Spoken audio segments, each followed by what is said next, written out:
Day Tonight with Jill Keene presents All in a Day's Work. Well, tonight's victim is Vernon Frost. Now, Vernon is a solicitor. Good evening, Vernon. Good evening, Jill. What sort of a solicitor are you? I mean, there are just so many different specialisations. I don't know. I've been a solicitor for over 30 years, and perhaps you should ask my clients.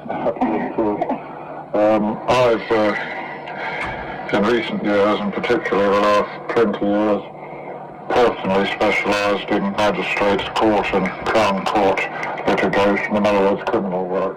So quite heavy stuff, really. If you like, yes. Some of it's heavy, some of For the it... layman, it's heavy stuff. To you, obviously not.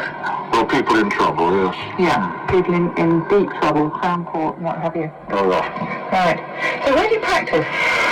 Well, I've been practising in Chelmsford for the last 20 years, and before that I was heavily engaged on Canby Island and South East Essex. But nowadays I'm semi-retired, and I'm doing consultancy and agency work, principally for Michael Jones, who has offices at Witham, Colchester and Harwich. Michael was one of my former article clerks, and now at the other end of the scale I'm now helping him because... Now that's interesting, so it really has gone to the full circle. Oh, that's right, yes. Oh, well, that's nice, they certainly know each other well. Extremely well. They work together He well. specialises in civil litigation and the matrimonials and personal injuries and that sort of work. Civil litigation, what is that? Well, that's people suing people, one another for debts or contract and... And I should imagine he's got quite a lot of work at the moment, hasn't he? Oh, indeed he has. The recession. Indeed he Obviously, has. not a good time for owing people money, certainly. What made you become a solicitor? Is it something you've always wanted to do, or...? Well, I never thought about what I wanted to do at school. I just liked sport and languages and chess. I went in the army at 18 and went to Cambridge and read languages initially. And why didn't you stick with the languages? well, there seemed to be so many other people who were experts in more than one language that there didn't seem to be work as an interpreter available. So how many languages do you speak? Well, I have a good working knowledge of French and Russian, and I learnt my Russian in the army initially, and then I went out to the Middle East. That was after I was a solicitor, and did some Arabic out there. Arabic too? So being a solicitor then, you tend to think, in the city or in the town, in this country, don't you, for an English solicitor? Oh, yes. I believe you've branched out quite a lot. Well, yes, after articles, I thought I'd like to work in the city, and it took me 9 months to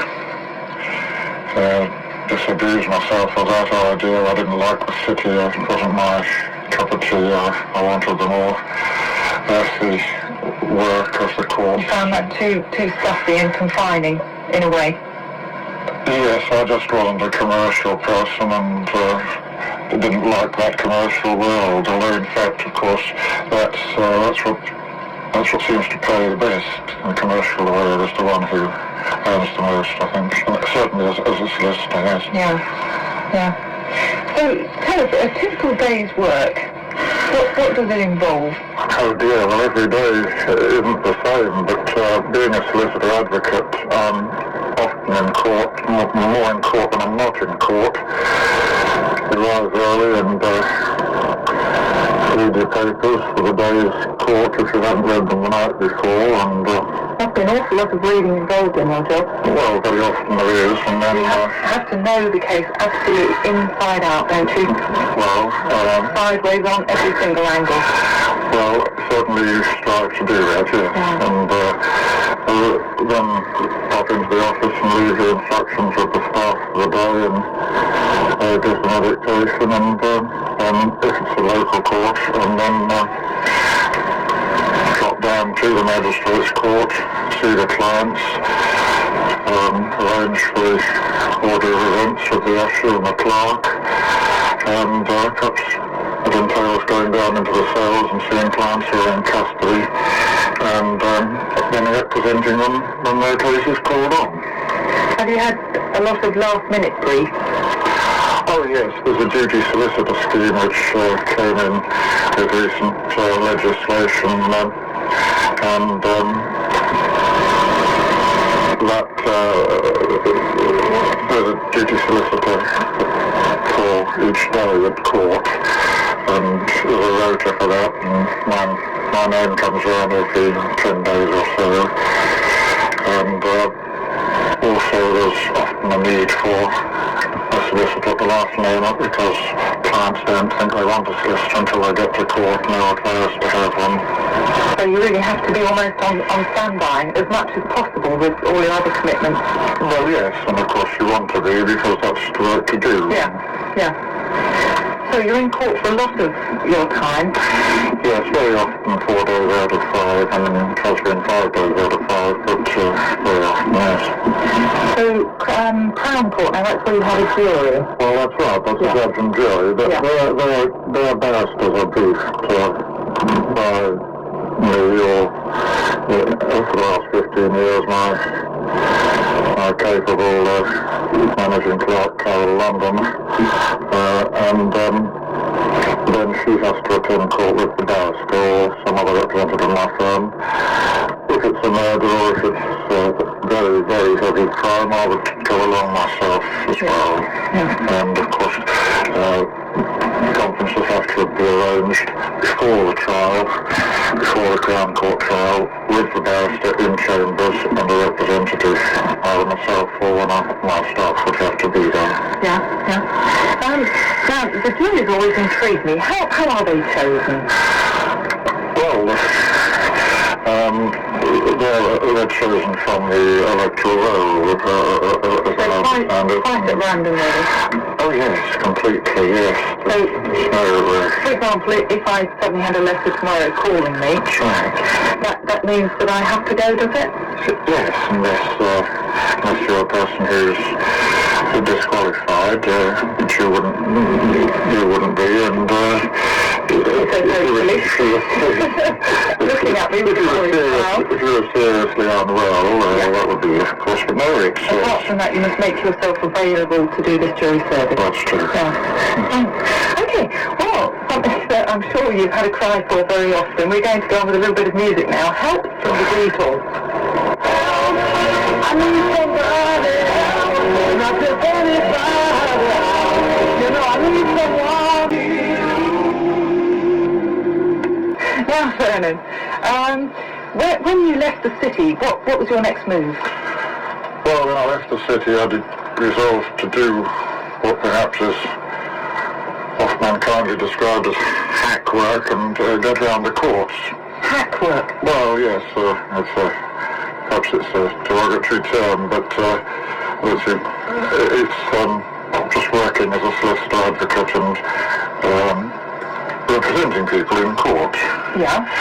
And I worked for just under a year for Ainley Park, who were, and I think probably still are, the AA solicitors, and that's how I cut my teeth in the Metropolitan Magistrates Courts in London, just going around doing 2 courts a day, 1 in the morning, 1 in the afternoon, representing motorists within the benefit of their AA membership. Oh, I see. That's a very good service, isn't it? It is, and it was particularly valuable in those days. I mean, I think the AA membership was 2 guineas or so, no, perhaps going up to 5 now, of course, it's much dearer. I'm sure it is. I don't know the exact price, but I'm sure it's a lot more than that.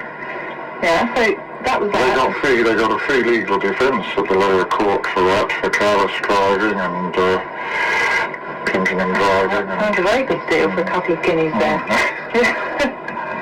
So what did that lead on to after? Well, then I thought that was rather limited, and it was just exclusively road traffic, and so I applied, I came to Essex then as an assistant county prosecuting solicitor, and saw life from the prosecution side of the fence. I did that for 3 or 4 years. And how did you find that? How did you find that change? It was very interesting, and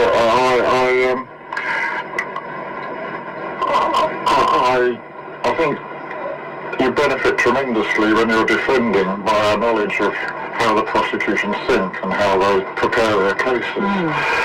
And I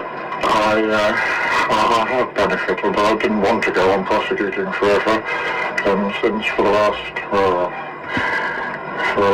25 years I've concentrated almost exclusively on defending. I've done the odd prosecution, but not police prosecutions. I did then after that I applied for a job as a junior magistrate in Hong Kong in 1966, but they persuaded me to go out to Aden to South Arabia as Crown Counsel. I was out there for just under a year, Federation of South Arabia, with a special brief to prosecute terrorists. And that was fascinating. Sure it was. You just can't tell us too much about that. A bit frightening at times, but it was fun. What an experience. Frightening but fun. You lived to tell the tale. It was certainly very hairy at times. So what else happened out there? Well, it was trips up country in helicopters, and it was quite a good social life as well. But there were some rather unhappy incidents, of course, terrorist incidents, and there were some big trials, and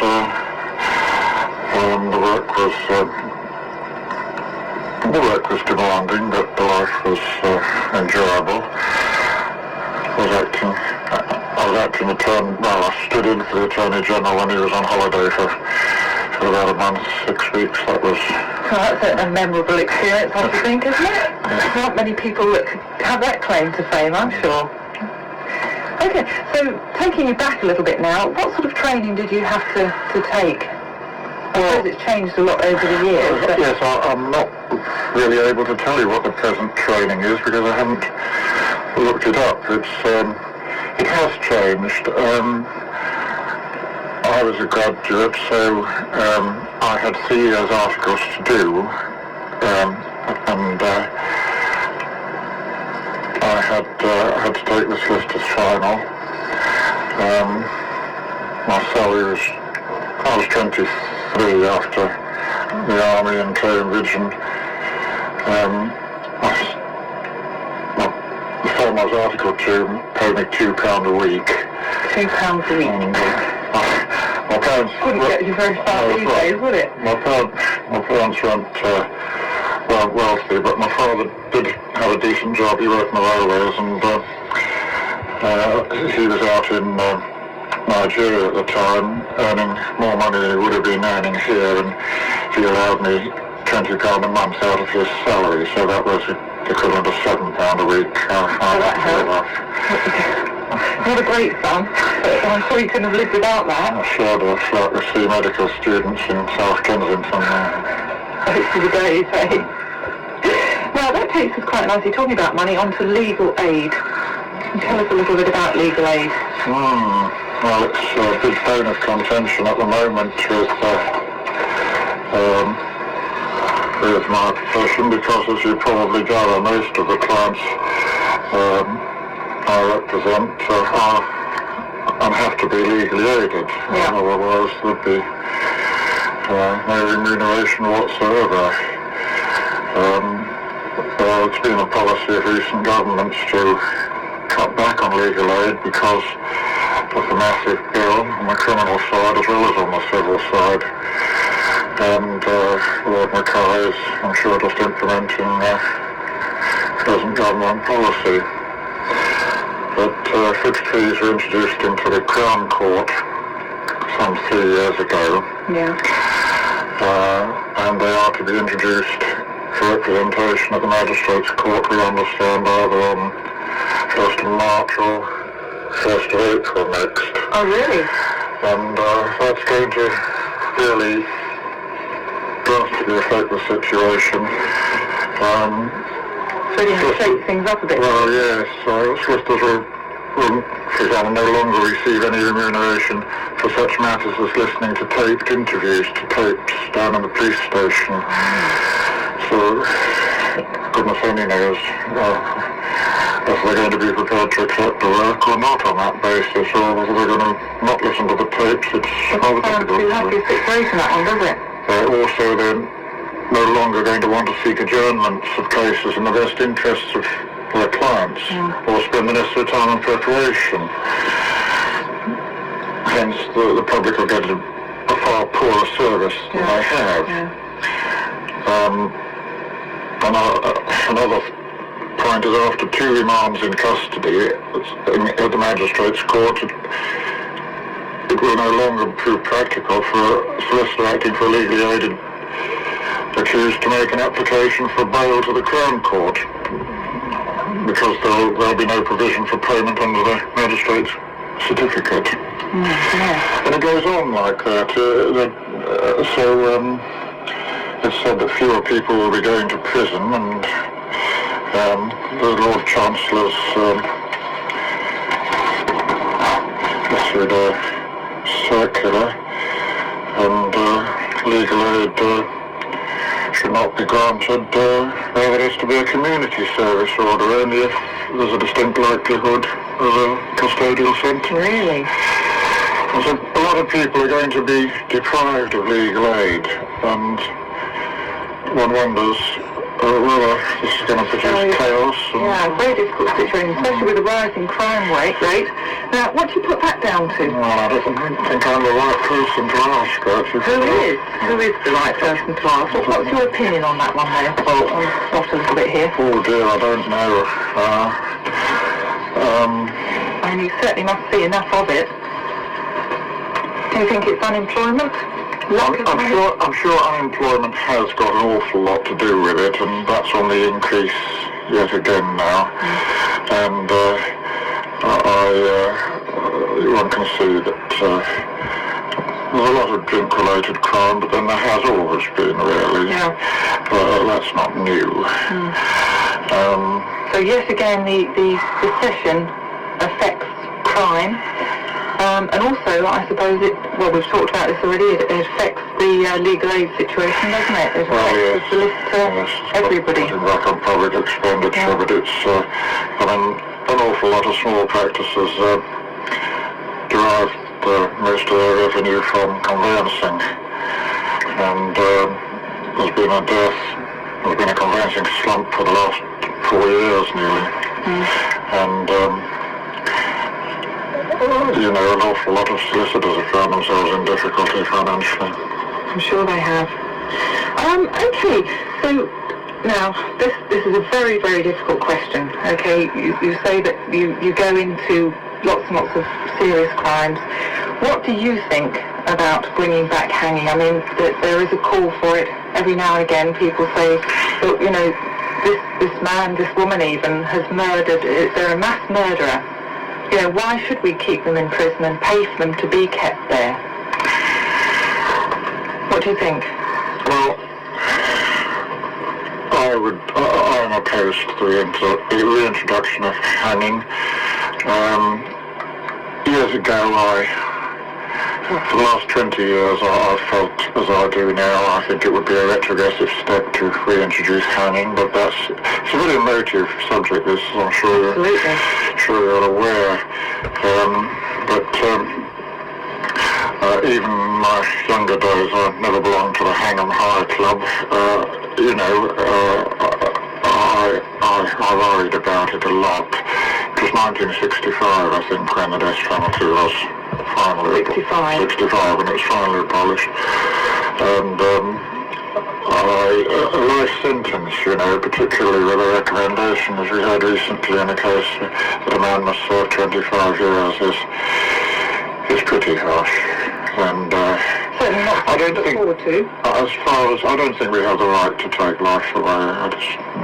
That's my own feeling, but it is a personal feeling, and perhaps it can be recanvassed and dealt with by referenda from time to time as necessary. Vernon, have you turned down many cases, and why? I don't think I've turned down many cases. There are cases where you feel you shouldn't act because of some conflict, of course. And then there's there are also cases where somebody won't take your advice and wants you to conduct a case in a fashion that you feel you can't. Yeah. It would be professionally wrong. Those instances have occurred. But not too many of them. On the whole, you go ahead and take people on. Generally speaking. Right. How about changes since you've been practicing the law? I mean, 30 years is a long time. That's true. And there have been quite a lot of changes, and but there have, in my particular field, in the field in which I specialise, there have been some changes in the last decade which really have been very good. In 1985, a statutory instrument that brought in advance disclosure. Now before that, the defence lawyer was very much in the dark about what the prosecution case was. And some prosecuting authorities and the police kept him in the dark and wouldn't disclose what their evidence was. But that's, since 1985, no longer the case. And on indictable cases, cases which can be dealt with the Magistrates Court and Crown Court, then you are entitled to advance disclosure. You're entitled to copies of the statements of the prosecution witnesses, which enables you to assess the prosecution case and advise your client more comprehensively. That must have helped an awful lot. It did. It was a big development. Then in the Police and Criminal Evidence Act of 1984, but the case came into effect in 1986. That's enabling people to have representation at the police station when they're being interviewed, when they're being interrogated. And it's available free for everyone, whether it's a pauper or a millionaire. You can ask for the solicitor's choice, or if the solicitor's choice is not available, you can ask for the duty solicitor. And that's something rather good, I'm sure you agree. There's the codes of conduct of the police, better relations, the custody rules for 24 hours, 36 hours, and extensions.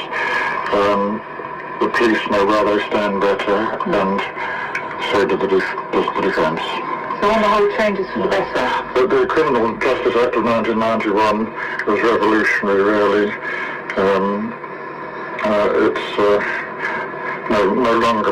People are no longer sentenced on their records. No social inquiry reports. Now, as such, we've got pre-sentence reports. And then there's unit fines as well. People are now fined in accordance with their ability to pay, which is sensible. Yeah, there's been quite a lot in the paper this recently about falls and against. Yes, I know. It does have a draconian effect on some people. There have been some. Generally speaking, it's good. It was a good idea. Oh, okay. Well, would you recommend it as a profession? Summing it all up. Summing it all up. Yes, I'd have recommended it as a profession 30 years ago. What about now? I'm not so sure that, yes, I think so generally, probably, but people have just got to adjust to the times, and there must be, you meet a lot of people, and it's an interesting life, and I wouldn't have missed it. Good. Well, that's good to hear, because, after 30 years, it would be awful to hear you say, oh, definitely not. So how would one go about becoming a solicitor? What's the first step? Well, the best thing to do would be contact the Law Society and see what the requirements are, the educational requirements and the article clerks thing. Oh, yes, I think make sure you know that it is a long period of training, yes, lots of work, lots of reading. You've got to find someone who will agree to give you articles, you see. Yeah. But now there's a fixed minimum salary now, something like $10,000 a year. If you're an article there, yes, you have to receive something proper. Oh, well, that sounds all right. It's different from the old days. Yes, a bit different from £2 a week. Well, Vernon, thank you very much indeed for coming in tonight. Thank you, It's Jill. been nice to talk to you. We're going to go on now, Mellow 1557, with Simon Climie, his new one, Oh How the Years Go By.